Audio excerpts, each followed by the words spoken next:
Hey everybody, welcome to the Museum of Art and Digital Entertainment. We have a awesome special guest tonight who actually has been featured in the museum for the last 2.5, 3 months with our rotating exhibit, which has been on interactive sound. I really think what Tim has created is incredible. So without any more remarks, I will give you Tim Thompson. Thank you so much for being here. Yeah, thanks for having me. As I said, this Made Museum is just the ideal place for the Space Palette and all the other stuff that's here. So I'm really grateful to have this opportunity to have it here and then also to talk about it. I guess I'll just dive in. I'll be talking first about casual versus performance instruments. It's a distinction that I like to make. And then about interactive art and three-dimensional sensors that have basically become the key aspect of what I do.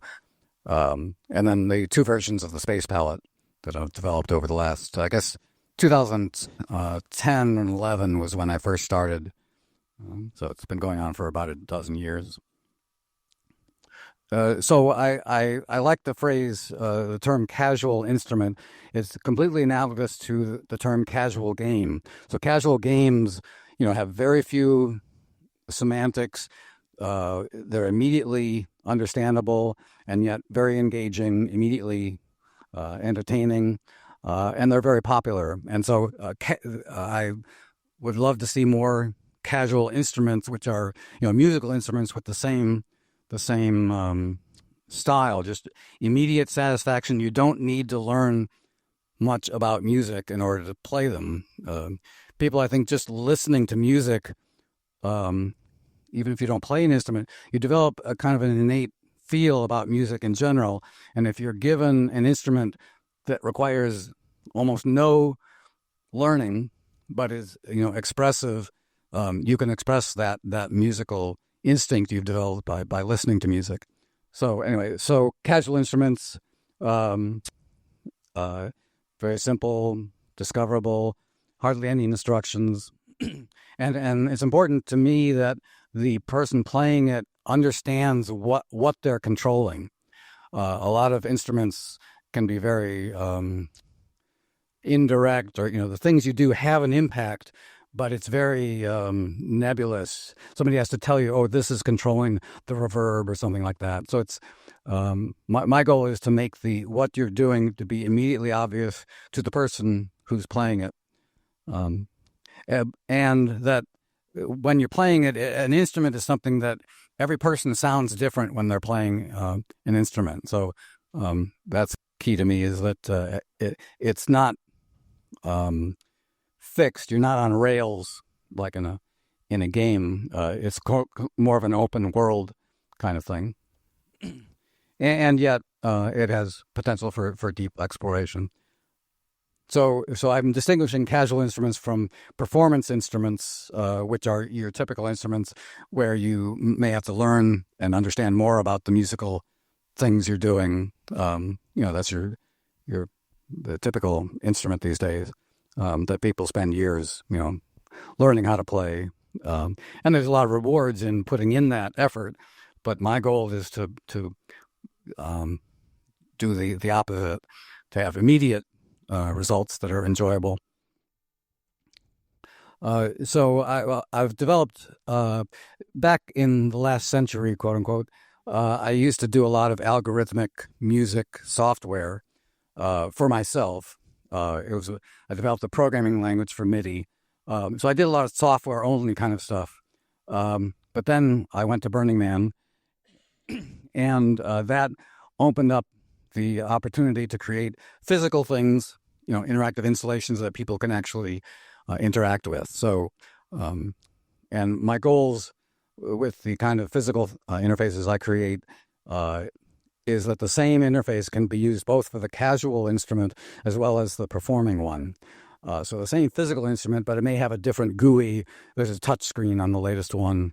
So there can be differences in the behavior of the instrument, but the physical instantiation is the same. So it can serve both purposes. And you can change that purpose on the fly.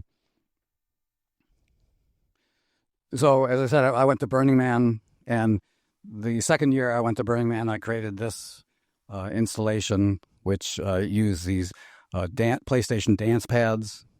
So people are dancing on the dance pads, and that's triggering notes, and they're looping. And then the lyre there had light ropes, and so the notes that they were playing, the light ropes would light up corresponding to the notes like a harp.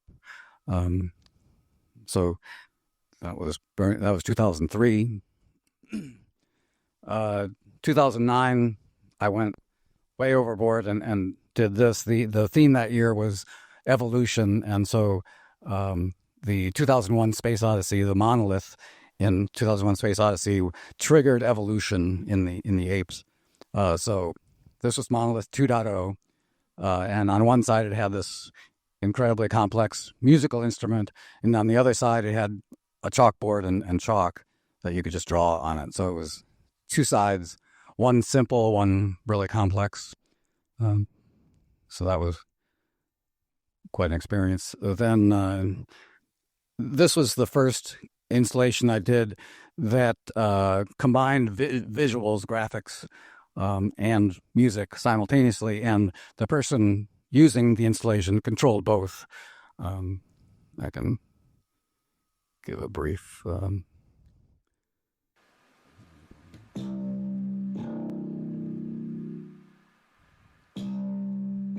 This instrument here, the controller here is called the Linstrument by Roger Lind. Get the first digital drum machine. So this is basically just a four-track duper, and every track make different principles. So that was basically my first visual music instrument. Then around the same time, though, early 2000s, a company called Fingerworks created these pads that exposed me to three-dimensional input. So rather than just being XY on a pad, in the case of these pads, it was the area of your finger, which was the third dimension. So if you squish your finger down more, you could control, in this case, I control the size of things. So that was amazing, and I did a number of instruments, not installations per se, with that. Unfortunately, Apple also realized how good that technology was, and they bought the company and took it off the market. So, but I still had a few of them, and I used it. That monolith that I showed actually had some of these in the side of the monolith. But that exposed me to three-dimensional input. So having that extra, directly accessible control, and it's very much like finger painting, and you don't really have to teach people how to finger paint. You just give them paints and you just squish your fingers around and see what happens. So I've been interested in pursuing three-dimensional input since then, after being exposed to it. So that third dimension can control a variety of things, and in some interfaces it can be the pressure of your fingers.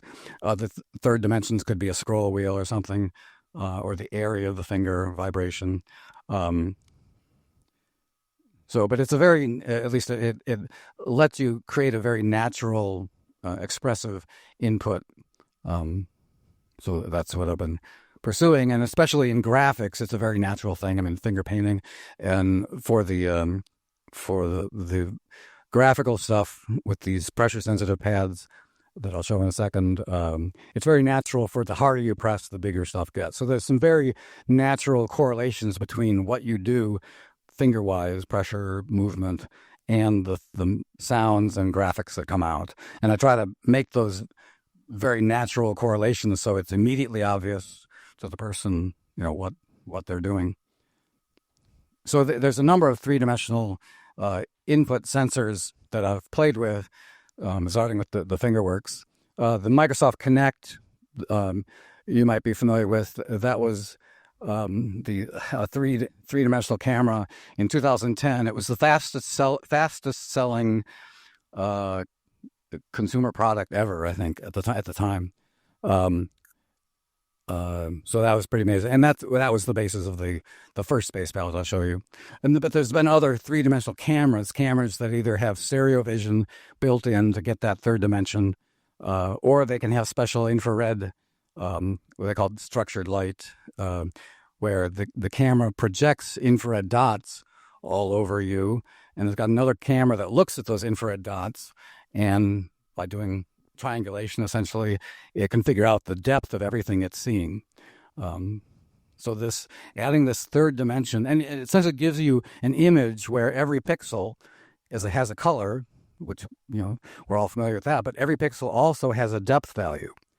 And that's just, people aren't really, at least they haven't used that to the extent I think that it can be used. So there's a number of different cameras along those lines. But then, I talked about the Kinect. So the Kinect was the first one. I'll show the space palette that used it. Okay, I'll keep going on this. So the Kinect came out, and I almost immediately came up with this concept of a frame that gave you a reference so that you could be, finger painting in midair with your hands, but you have a reference point. Rather than having one big space to play in, you've got separate spaces. So each space is a different sound and a different graphic. So it gives you a lot more control. It also makes it a lot nicer for the audience. The audience can see what you're doing rather than you just waving your hands in free space. So it's a reference point both for the player and the audience. So this shows the shapes I went through. The first version on the upper left was just picture frames, taped together, and went through and finally arrived at the oval you see on the bottom right. The one on the top right, that's the one that I brought to Burning Man 2010. Maybe 2011, yeah. So these are some pictures of of that version. So this is the one that uses the Kinect. So you've got this oval, and then about 5 feet behind it, you can barely see it. There's the Kinect camera that's looking at you, and you're facing it. And so and the Kinect, because it has the depth, it made it super easy to do this thing because it knew how far away you are. So, and as long as you were further away than the plane of this palette, it would ignore you. As soon as your hand pierced the frame, the plane that this frame represents, as soon as your hand goes in, now it's paying attention to it, and you can, control stuff. But the key was having that depth value as an inherent part of the image. So it made it, almost trivial to do. So this diagram shows the semantics. I'll play this movie, which will be a better explanation. So this is the space palette. Each of the 4 big holes is where you play, just by waving your hands. In addition to being a 2-octave keyboard musically, it's also a 3-dimensional mouse pad like you're finger painting, and that's what's producing the graphics that you see. Each of the big holes is a separate sound and a separate shape. And you see the further in, it's all 3-dimensional because of the Kinect camera. It's able to just tell me how far away the hands are. Any number of hands will work. And then the little holes are like buttons that let you change the sounds and the graphics.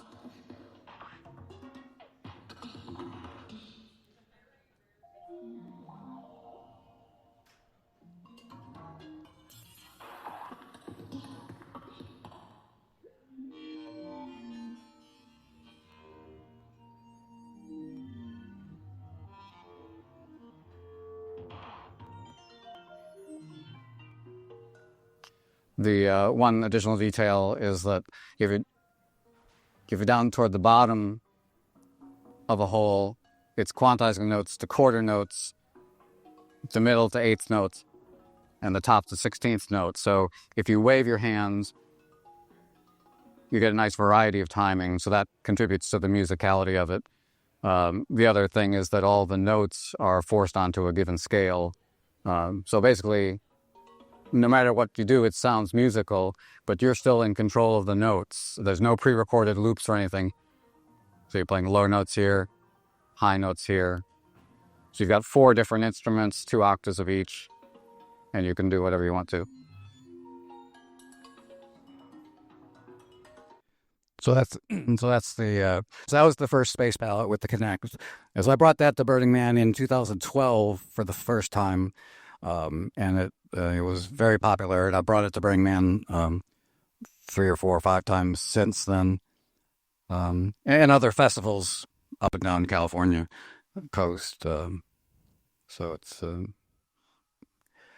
so I talked about 3-dimensional input devices. So the Connect is an example, but it was it had its own pros and cons. But then a company called Sensel created this amazing pad called the Sensel Morph that was a dream come true for me at the time. It's basically a featureless pad. You can put these overlays on it to give you more regions, but I treat it as a blank canvas. But it has 20,000 force sensing resistors in it, so the sensitivity is just off the charts. You can blow on it and it will register. You can go from just caressing it to super hard presses. You can beat on it, which works.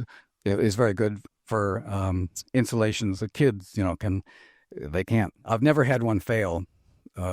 So the dynamic range of the pressure on these things is just off the charts. And unfortunately, they had a Kickstarter and they sold quite a few, but they couldn't stay in business. It was too much of a niche product, amazing as it was. And it was somewhat underpriced. But fortunately, I have quite a large collection of them. And you can buy them used on reverb.com they're going down to about $400, just to let you know. So with that pad, I created the Space Palette Pro. So behavior-wise, it was almost identical to the other one with the Connect, but rather than 4 regions in free space with your hand being one 3-dimensional cursor, every pad here, every finger is a 3-dimensional cursor. So you have much more control, and you're actually touching something, which can be more satisfying when you're playing. So pros and cons. The one where you wave your hands is very engaging, and people love it. But this one is more of a pro. It implies more of a professional thing. But I still want it to be a casual instrument that somebody can just walk up to and immediately enjoy. So as I said, it's pressure rather than depth. So rather than the depth of your hand, it's the pressure of the finger. And I also it made it more complex visually. The implementation, I use Resolume internally, and so this version has 4 different layers with separate effects for each layer. So each of the 4 morphs has control, very much like the original palette. You can turn on looping, and if you turn on looping, it's looping the gestures. So your gestures are doing both the sound and the graphics. And so if you loop the gestures, you're looping both the sound and the graphics. But it's really looping your gestures. So in the middle there's a touch screen in the middle of the 4 pads, so that lets you change presets and so on. And so implementation wise, I'll get into how it's implemented internally. The GUI on that touch pad is implemented in Python. The router internally that handles all the events and orchestrates everything is written in a language called Go. and that handles input from the pads and sends MIDI to the synthesizer and stuff like that. So that Go thing is the control center. So there's a diagram of what I just described. So the morphs are read by the Go code. And as I was talking earlier to someone, Resolume is a graphics engine host, if you will, that's very popular with VJs. It's a fantastic program. And one of its really nice features is that it's controllable with OSC. OSC is a network. It's kind of like JSON over the network, intended for musical applications, but you can use it for anything. So it's an alternative to MIDI, essentially, more of a structured data. So anyway, so Resolume can be really well controlled completely by this OSC interface, which I to make heavy use of. And then there's the GUI there written in Python. I use Plug-Bidule for the VST host. So that's the host of the soft synthesizer, and I use Omnisphere for the synthesizer. It's a really high quality synthesizer, and it has a huge number of presets, and a wide variety of sounds, which makes it easier to install and use. So, as I said early on. I want to make the physical interface work for both casual use and performing use. And just by changing the GUI on that touch screen, you can switch between these two modes. And so I've experimented with a variety of GUIs with that goal. This is one of the first ones. This is similar to the latest one, the one that's here at the Made, has a one that looks similar to this, but it's the next version. So with the performing interface, let me go back. The one on the left here is a casual interface, which is similar to what's downstairs. And all you do is select from presets. Each preset changes all 4 pads, both visually and musically. And so the visuals and the music for each of these presets is designed to be synergistic. They fit together, but you have four sounds and 4 graphics. Every pad typically does a different graphic and a different sound. So the casual instrument, you just select these presets. And so every preset, there's more than probably twice as many as these. So every preset is a completely different world to explore, and every preset has sweet spots of playability. So I mean, I never get tired of playing it because you never put your fingers in the same place twice. You'll discover things, on this preset. If I do this, I get this effect, and so it's just there's just a lot to explore, and having lots of presets is part of that. So Space Palette Pro, I created that, brought it to Burning Man. I'll say 2019, I guess, was the first time I brought it to Burning Man. And here at my Burning Man camp, I create a space called the Photon Salon, which houses my installations. So in this case, you can see both the old Space Palette on the left and the new Space Palette Pro on the right. And that year, I actually brought a second Space Palette as a backup, and through amazing circumstance, I had the opportunity to take my backup Space Palette and bring it over to this 70-foot high pyramid and project onto the pyramid. So here's a video of that.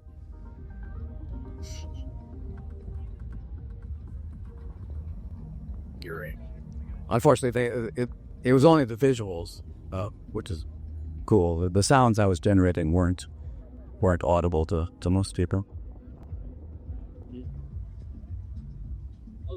Oh, try it. Try it. And I would let other people play it.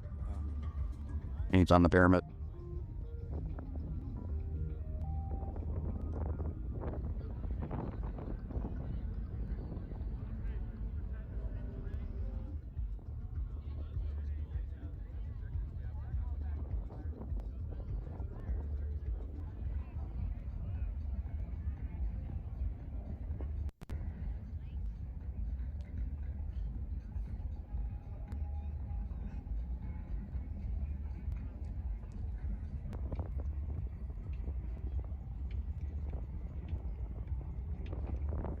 So, and as I said, the casual instrument is my primary focus for other people to enjoy it. I occasionally perform with it. My performances tend to be demos of all the presets to a certain extent, and they force me to make it, to add features designed for performance. So last year, I did a performance in Dexical, which is a venue in Santa Cruz. So this is some video from that.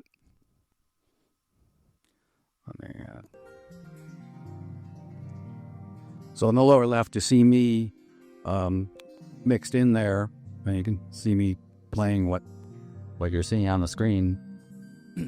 And in this case, to make it more of a performable instrument, just below the palette there, you can just barely see a keyboard. So a musical keyboard, and occasionally, normally all the notes being played are forced onto a particular scale. The scale will transpose occasionally, but it's a fixed scale.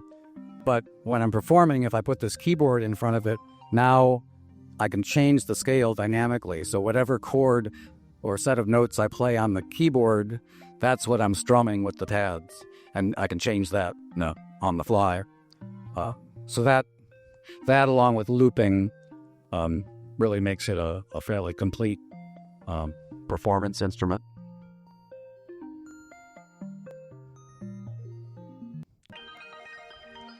I'll just skip around in here to show you some of the different styles and graphics.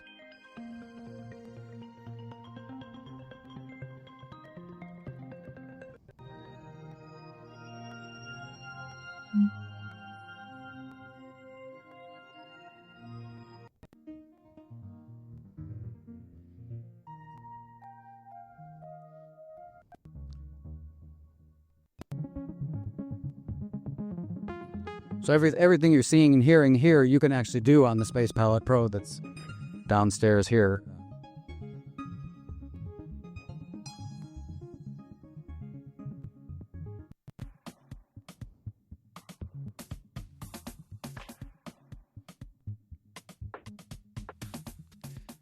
Because there's 4 pads and it's decent size, you can get 2 or sometimes even 4 people playing it simultaneously. So that can be a lot of fun.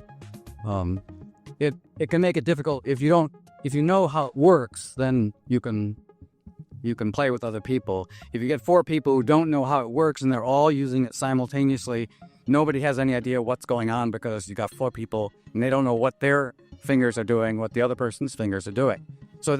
So getting used to it takes a minute by yourself. But then once you've got people who understand how it's working, they just have a ball playing together. Well,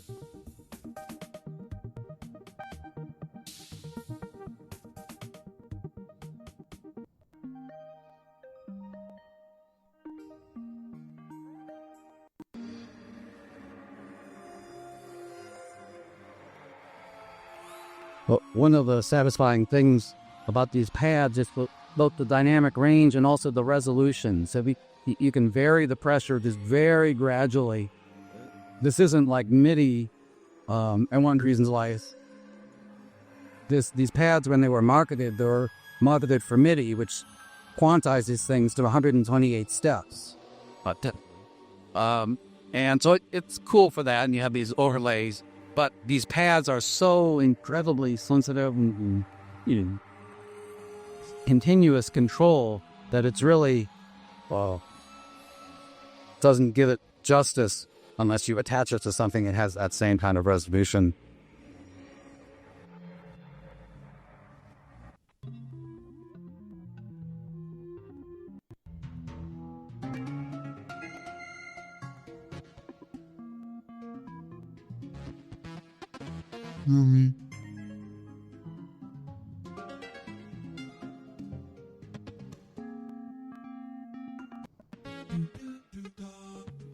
This is one of the most fun settings on the Space Palette Pro.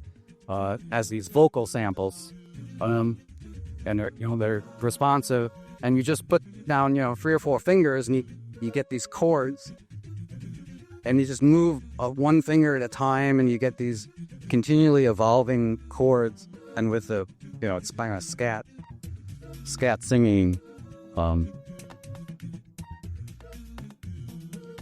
That one is tons of fun.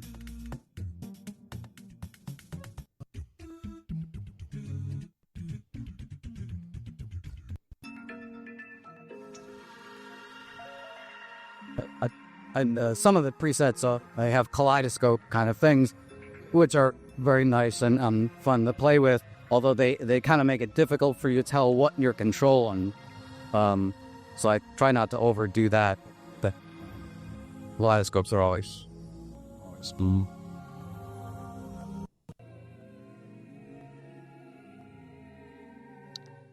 So that's that. So we're at the end, basically. So my focus up to now has been creating a few more of them to sprinkle around. So that's been taking up all my time. But because these pads, I mean, the algorithm for both the notes, it's very straightforward, just 2 octaves left to right on a scale. So it's very direct control of both notes and the visuals. But there's a lot more interesting semantics you could come up with for 2-finger behavior, where you can control the angle of things, or, it's a very open-ended interface. And so I anticipate for the next decade, trying to explore those things, both graphically and musically, rather than playing notes like on a regular keyboard, which is understandable to people. Have everything you do trigger a short phrase, or scan through a sequence of notes in a phrase. Anyway, there's lots of really interesting stuff that can be done in that area. And then I'd like to make it possible for people to press a button and do a performance, do their own 1-minute performance, and then have that uploaded to YouTube. I got halfway there one year, but the video stuff takes up a lot of time to do the processing.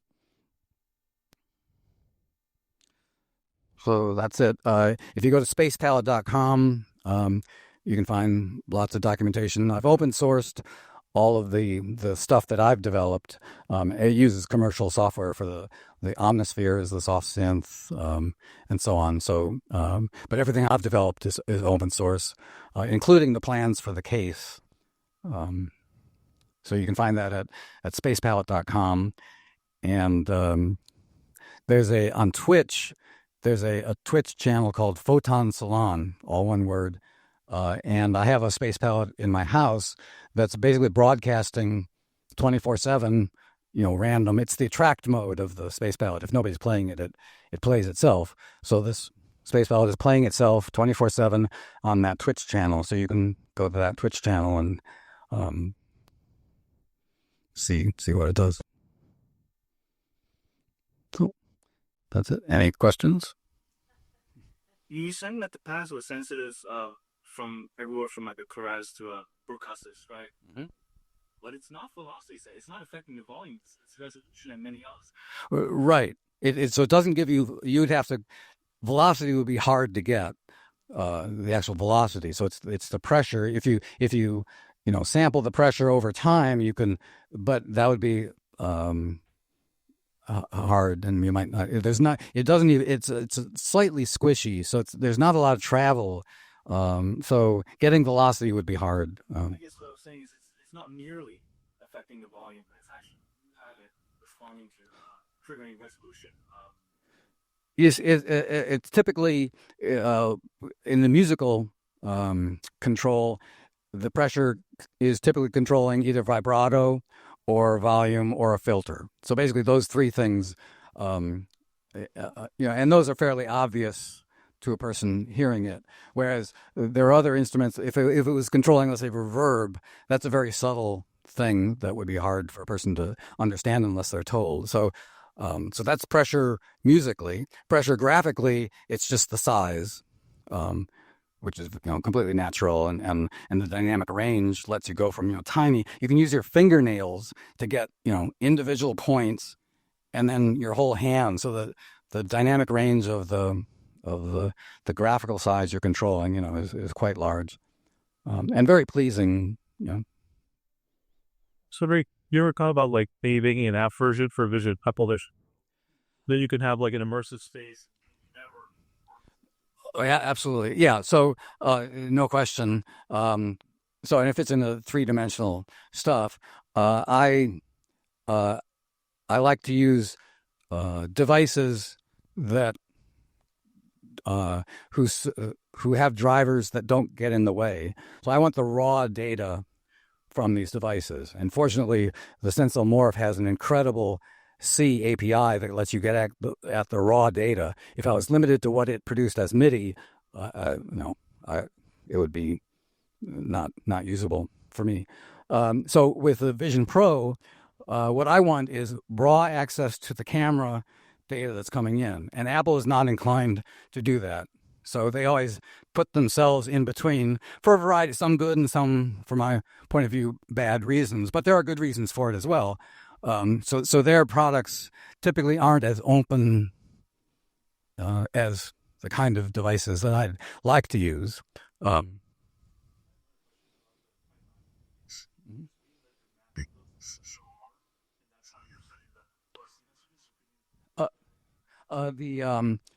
That there's a touch screen in between the 4 pads, so it's that touch screen.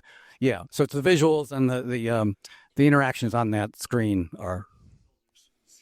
Yeah, exactly. Yeah. That was the C API, and you can hook up any number of morphs to it. So that was a huge reason why it just it was so beautifully designed, and structurally, I mean, it's a thin pad.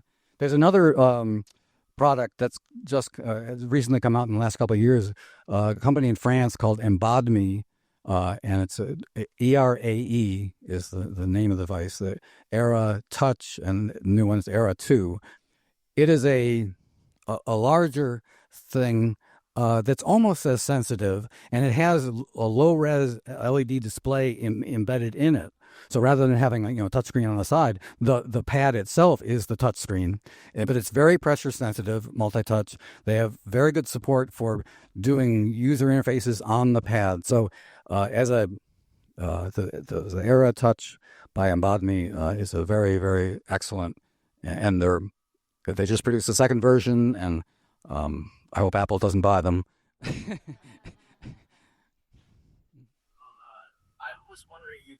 I learned something new from you, which is that MIDI has this lower resolution of 128 steps. I'm guessing volume, or is that also repeat questions? Okay, sorry. Yeah, we talk more about that. Okay. So the question is about the MIDI, and I talked about the resolution of 128 steps that MIDI is typically restricted to. And there's lots of different controls that you can control with MIDI that all have that same range. So the filters or LFOs or, whatever. Yeah.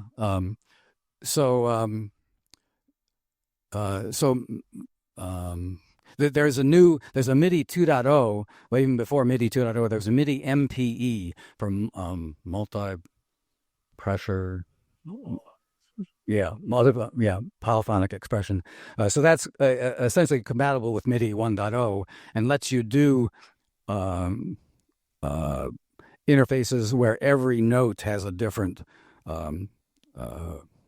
aftertouch pressure.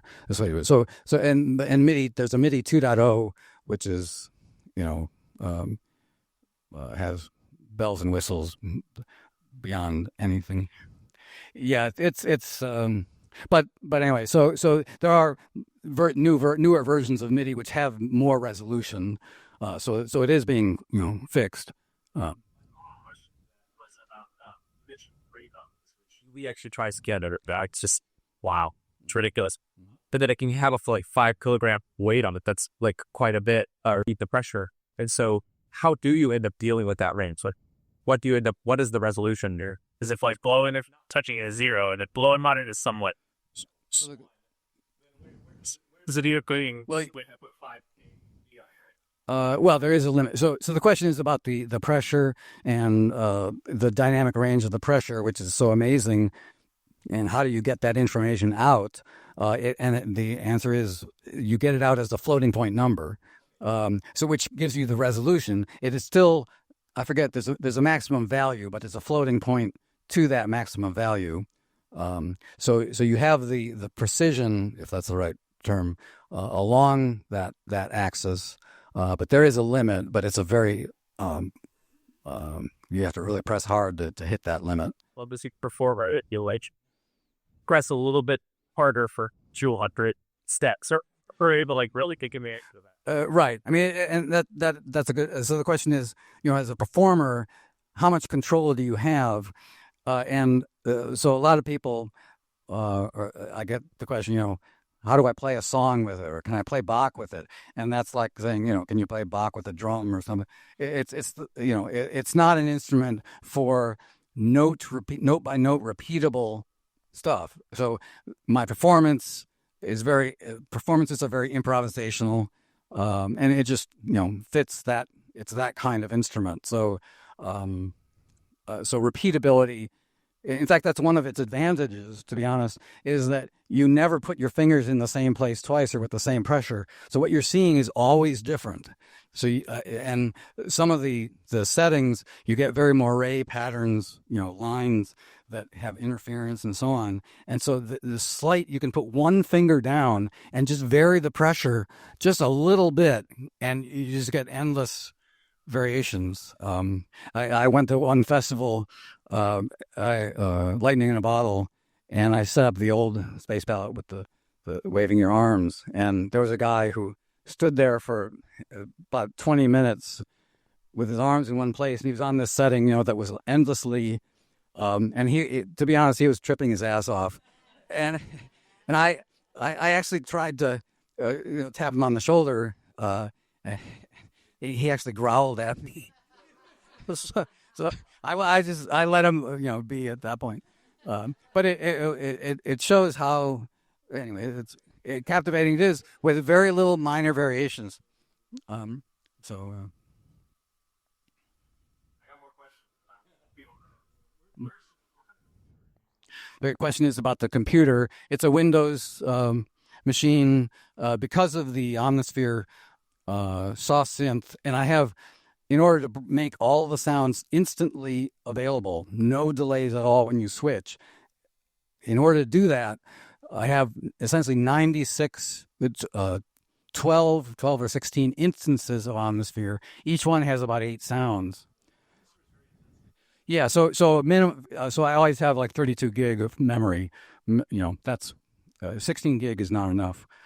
So 32 gig and a reasonable CPU, a reasonable GPU. I don't really stress the GPU. The graphics I'm doing, aren't really that intensive compared to what people have in games and stuff. But it's Windows. It's standard Windows.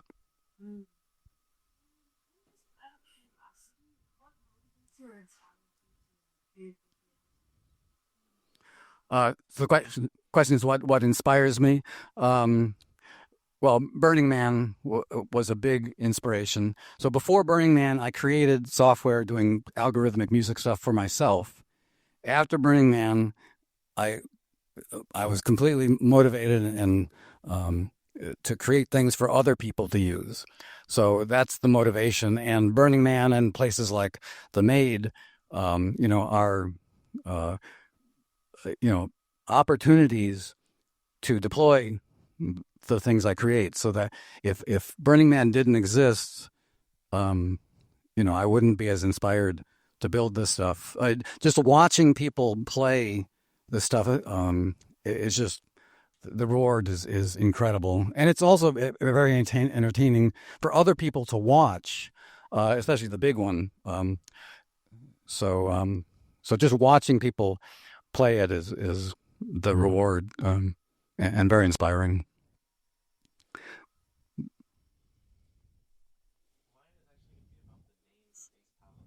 Mm-hmm. I was the first year I went to Burning Man with the Square Connect version. I was calling it multi touch for and so that was 2011. Between that Burning Man and the next Burning Man, I went to Lightning in a Bottle, and I think I was showing it there, maybe not. On the way back from Lightning in a Bottle, I was driving back on I-5. Halfway down I-5, I thought of the Space Palette. I pulled off on the side of the road and registered the domain right then and there. So that's where the name came from. Serious two musicians, the coder people, and sounds like others there, others that creating something like this surely had to persevere real thought value that the kind of things were technologically or stuff is not like that I'm particularly memorable and inspiring or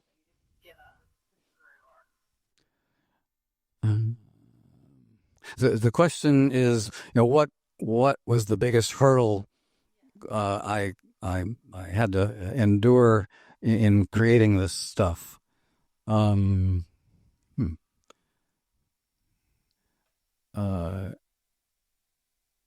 I've mentioned a lot of the details that people don't have any clue about, like the instantaneous, when you change a preset, I want everything to instantly change. And most soft synths and systems, it'll take half a second to change. And that just destroys the experience, or at least for me. So that's one of the details that's really important to me, and most people don't realize it. If they would realize it if it had delays. So implementing that and making sure that there's no delay in the system. So tweaking, let's say the audio settings on Windows to make sure it's as quick as possible, but without crackles. So the audio interfaces can be tricky, or just so there's a lot of stuff. The goal is for people using this to not realize all the stuff that went into it. I learned how to do CNC stuff, so the enclosure.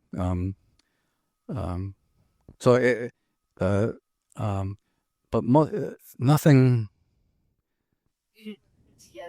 nothing works and he stopped or we stopped.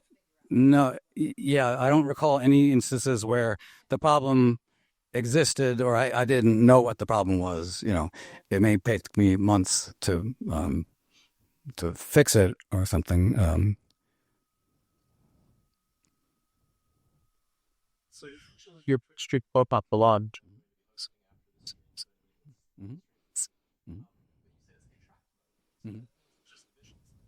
No, it's both. So one of the settings in the attract mode is whether sound is on or not. So in a place like this, the sound in the attract mode is off but on the stream it's. And one of the things I didn't mention and that I would like to explore is network kind of things. And I did actually play a bit with writing. There's a network system called NATS, N-A-T-S, which makes it very easy to do distributed event communication. So I rigged up a scenario where 4 people around the U.S., they each had their own morph, and they were running a program, and they were sending all of their gestures to my one space palette in my house. And so they were all cooperating. But that's a case, and that's an example where the delay, because the network is a problem. And so my approach to that, well, first approach is to not try it at all, or to dissuade or not try to do perfect synchronization. I mean, there's companies and software that tries to do perfect audio synchronization, and you've always got delays. So my personal approach is I just don't even try to do that. But you can get the delays down close enough. So if you design an instrument where the thing you're controlling is not meant to be real time. So if you're doing, let's say, controlling a sequencer or a grid of drums and stuff like that, you're making changes, and when you make the change, you don't expect to hear something immediately, but within a second or so, you'll hear the impact of what you just changed. So with those kind of interfaces, you can envision network collaborative kind of things working. So that's an area, and Twitch actually is a great vehicle because one is free, and you can write software that interacts with your Twitch stream. So in the Twitch chat, you can, I can write a program, and I've played with it briefly. You write a program that monitors the chat, and when somebody types, change the preset to this, bang, preset name, it'll change the preset. Yeah. So so that shows, it shows the potential, but doing it through the chat isn't, it's delayed, which is okay. I mean, that's inevitable on the network, but the kind of interface you can do, textual. So my eventual plan is to do a custom app, on a browser-based app that lets you, control the network instruments. So essentially, this is network instruments, and so having user interfaces distributed around that let people collaborate and interact with and that makes all of the sounds and graphics are synchronized because there's only one machine generating them. So all the synchronization it's there. You don't have to do anything special, but you can still play with network interaction with that. So, and that's a huge, that and then the vision, the AR kind of things. I mean, so lots of things to play with. Annie? Forward question there. I love this concept of and how it's just like I, as a hardcore gamer, also just absolutely love hardcore gaming because it takes this completely different place in my world, right? Mm-hmm. But as a musician, I had never been falsely trained, so I pretty much pick every instrument as a capital instrument. But I find like the space palette and apps like Fear that are capital that I can find examples of just off of my own are really inviting. So I wanted to ask, what are some other examples of capital? So the example, So the question is about casual instruments, and the correlation with casual games is a very natural thing, easy to understand. So that's cool. So what other kind of casual musical instruments are there? The auto chord would be an example. So you press a button and you're strumming a chord. So if you know what an auto chord is, it's like a zither with these buttons, and essentially the buttons hold down the various strings. So it's kind of like an automated capo or whatever. So, and I'm sure there's a lot other examples.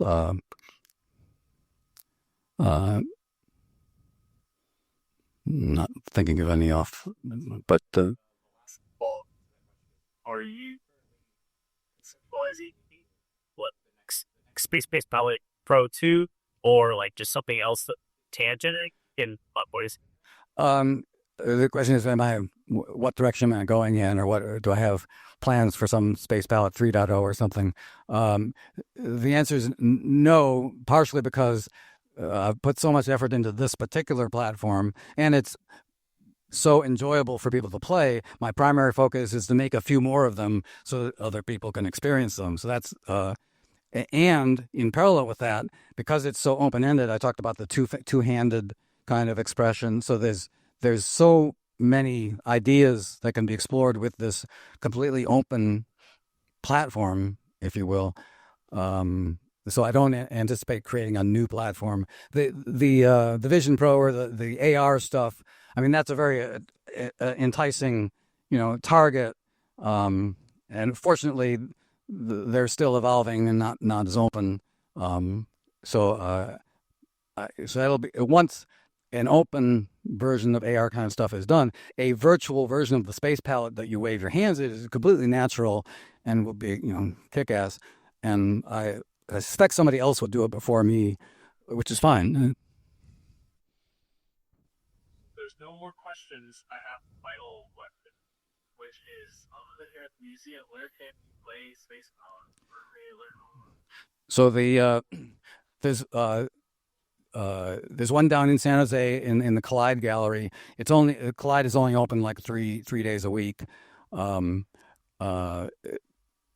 there was one down, there's a place called 2-Bit Circus down in LA.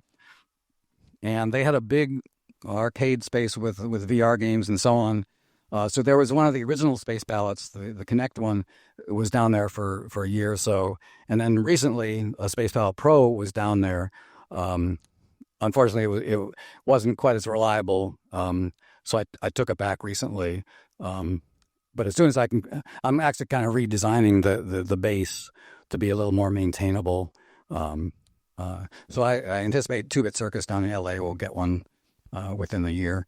And then there's one, the only other one in the wild is in Ottawa, Canada. There's a university, Carleton University, I think. And there's a professor there who's into interactive installations like the ones Moldover creates and I create.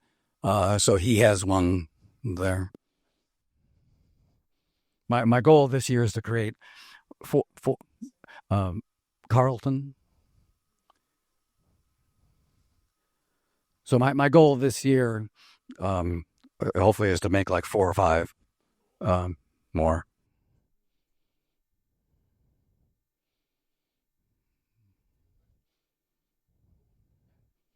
Great. No, thanks.